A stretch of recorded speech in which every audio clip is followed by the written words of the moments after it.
I want to get a fantasy game started, but before that I want to teach you a little craps etiquette. Let's get started. Let me teach you some craps protocol. How do we start a crap game? Whoever walks up to the crap game first and puts their money down, they start the game. And then we go clockwise all day long. We never go out of order, and we don't go by seniority. So it doesn't matter who got here second. If you ever want to shoot the dice, just stand to the left of the person that's got them. You will be next.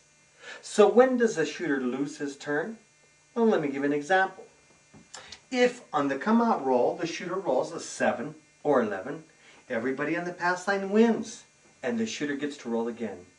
Now, if on the come out roll, the shooter rolls a crap number, a 2, 3, or 12, everybody on the pass line loses.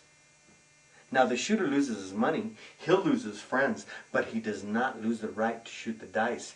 Remember I told you crap numbers were small little setbacks? Here's when the shooter loses his turn. If on the come out roll, the shooter rolls one of the 6-point numbers, and we establish a point, let's say he rolls a 6, and then at some point he rolls a 7, then the game ends and the dice pass to the next person on his left hand side. Now when we start a brand new crap game, we usually offer the shooter a choice of 5 dice to choose from. You just try to pick the lucky pair that's calling to you. Now when the dealer offers you the dice, don't do this. Don't go like, "Are we ready to roll?" We would not have given you the dice if we weren't ready. Now, when you pick up the dice, you just want to throw them right away. There are some people that like to develop their own unique style of shooting, and you can do that, so let me give you a little etiquette. You can pick up the dice, you can talk to the dice. "Hello, 7-Eleven." You can listen to the dice. "I think I hear you in there." You can blow in the dice. I wouldn't kiss them though, there's a lot of germs. Now here's some things that casinos frown on, and that's setting the dice. Here's an example. Flip them over and over. Now you can probably get away with it, but don't make it obvious. Some people make it a ritual, and it looks something like this.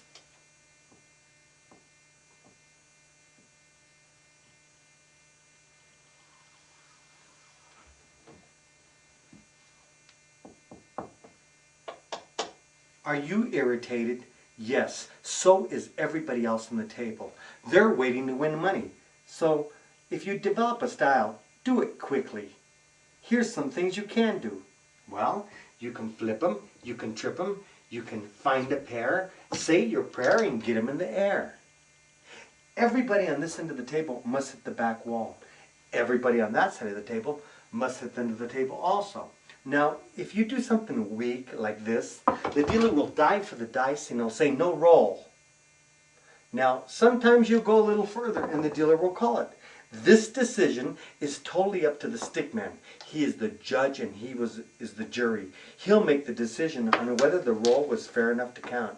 But one thing's for sure, he's going to ask you to try to hit the end of the table the next roll.